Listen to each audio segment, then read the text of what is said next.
ఫిబ్రవరి 21వ తారీఖున శ్రీమతి లతా గారి ఆధ్వర్యంలో గిరినార్ మహాయాత్ర వివరాల కోసం సంప్రదించండి. మొన్న శనివారం నాడు నాంపల్లిలో ఫైర్ యాక్సిడెంట్ అయినటువంటి బిల్డింగ్ ఇది. అది ఫర్నిచర్ షాపు, బచ్చాస్ ఫర్నిచర్ క్యాజువల్ అని చెప్పేసి ఇందులోనే షార్ట్ సర్క్యూట్ అయిందో మరి ఏమైందో రీజన్ అయితే తెలియదు, కానీ మొత్తానికైతే ఫైర్ యాక్సిడెంట్ అయింది. ఆ ఫైర్ యాక్సిడెంట్ లో 2 చిన్న పిల్లలు, 3 పెద్దవాళ్ళు, మొత్తం 5 కూడా ప్రాణాలు కోల్పోయినటువంటి పరిస్థితి. అయితే ఆ ఘటన జరిగినప్పుడు దినేష్ అనే ఒక వ్యక్తి అది తెలుసుకొని వచ్చి చాలా తన వంతు ప్రయత్నం చేశాడు. ఎవరైతే లోపల ఉన్నారో వాళ్ళందరినీ కాపాడేందుకు తన వంతు ప్రయత్నం చేశాడు. పోలీసులు కూడా ప్రత్యేకంగా అతన్ని అభినందించారు. ఒక్కసారి అతను ఇప్పుడు ఇక్కడే ఉన్నాడు, మనం అతనితో మాట్లాడదాం. ఏం జరిగింది, అసలు తను ఏమి ప్రయత్నం చేశాడు, కానీ ఎందుకు ఫెయిల్ అయ్యాడు, అన్నీ కూడా ఒక్కసారి అతని మాటలను విందాం. అసలు ఏం జరిగింది ఆ రోజు, మీరు ఎక్కడ ఉంటారో, ఏం చేస్తారు? నమస్కారం మేడం, నా పేరు దినేష్. నేను ఇక్కడ ఆటో డ్రైవర్ని, ఇక్కడనే చేస్తాను 25 ఇయర్స్ నుంచి. నేను ఆ టైంలో ఇక్కడ హిమాయత్ నగర్లో ఉండే, నాకు వర్క్ వచ్చింది కాబట్టి హిమాయత్ నగర్కి వెళ్ళాను. ఇక నాకు మా ఫ్రెండ్ కాల్ చేశాడు, శరత్ అనే అబ్బాయి. కాల్ చేస్తే ఇట్లా ఫైర్ అంటుకుంది, ఇట్లా లోపల పిల్లలు ఉన్నారు అని అనగానే ఇమీడియట్లీ వచ్చా. 5 నుంచి 10 మినిట్స్ లోపల వచ్చా. అప్పటికి ఫైర్ చాలా ఎక్కువ అయిపోయింది. అప్పటికి ఫైర్ ఎక్కువ అయిపోయింది. ఫైర్ ఇంజన్ వాళ్ళు, సార్ వాళ్ళు అందరూ వచ్చేసారు. ఇక 2 తమ్ముళ్ళు లాంటి వాళ్ళు, చాలా చిన్నగా నా దగ్గర బాగా క్లోజ్ ఉంటారు ఎప్పుడు.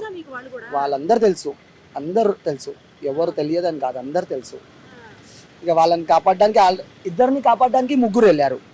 వాళ్ళతో పాటు ఇక వాళ్ళే వెళ్ళినప్పుడు ఇక నేను ఎందుకు వెళ్ళొద్దని ప్రయత్నం చేశా. సో చాలా ఇక ఫైర్ ఎక్కువైనందుకు కాపాడలేకపోయినాం మేడం. లోపలనే వాళ్ళు ఆగిపోయారు. ఇక నా వర్క్ చూశారు, ఇక చేసే హార్డ్ వర్క్ కొద్దిగా సార్ వాళ్ళు చూశారు, సజ్జన సార్ వాళ్ళకి ఇట్లా అందరు చూశారు.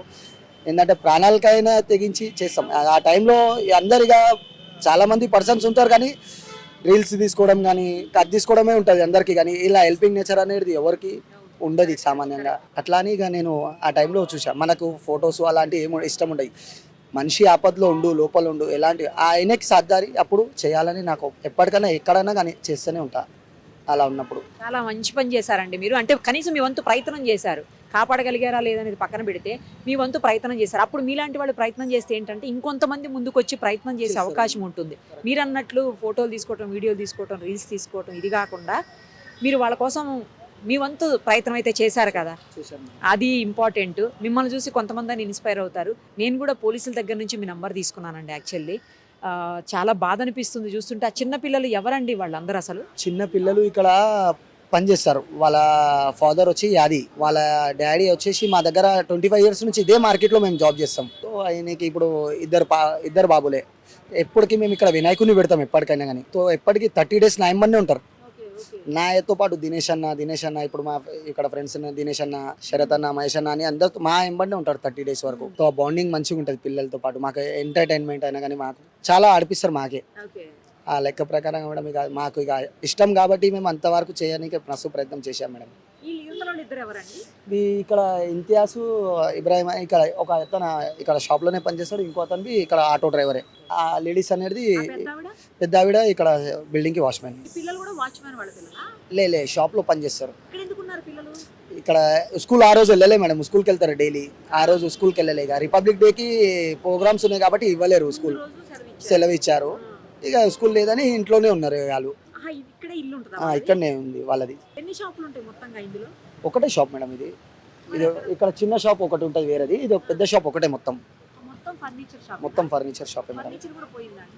ఇక పై వరకు అయితే వెళ్ళలే మేడం. మాకు మనుషులు పోయినందుకు బాధ ఉంది అంతే, కానీ కాపాడలేకపోయినామని ఒక బాధ ఉంది. ప్రయత్నం చేసే వరకు అయితే మస్తు చేశాం మేడం.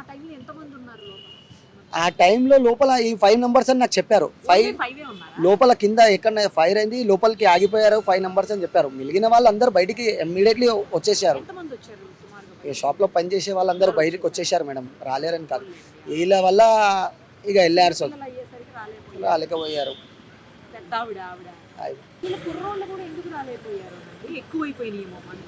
మంట కొద్దిగా ఎక్కువ అయిపోయింది మేడం. ఆ టైంకి ఫైర్ అనేది ఎక్కువ అయిపోయినందుకు రాలేకపోయింది. వాళ్ళు భయపడి ఇక లోపలనే ఆగిపోయారు. ఇక అది ఐడియా లేదు మేడం. ఇక నాకు ఫైర్ అంటుకున్న తర్వాతనే నాకు కాల్ వచ్చింది. అది ఎలా అయింది అనేది నేను ఇక తెలుసుకోలేను, రీజన్ చేయలేను. ఇక అది నాకు ఇక లోపల ఉన్నారని అది ఒకటే బాధ. ఒకటే షాప్ మేడం. ఇది నో మేడం, పెద్దదే షాప్ మనం ఉంటుంది మేడం. ఒక సార్ వాళ్ళు అయితే ఇక చాలా పాత 50-60 సార్ వాళ్ళు ఉంటారు ఇక్కడ. నేను ఇక్కడ వచ్చి 25 ఇయర్స్ ఆటో నడిపిస్తా. సార్ వాళ్ళే ఇక ఇక్కడనే ఉంటాం మేము. ఇక ఎప్పటి నుంచే సార్ వాళ్ళు ఇక తెలుసు కాబట్టి ఇక సార్ వాళ్ళతో ఎప్పటికీ ఇక వర్క్ చేస్తూనే ఉంటాం.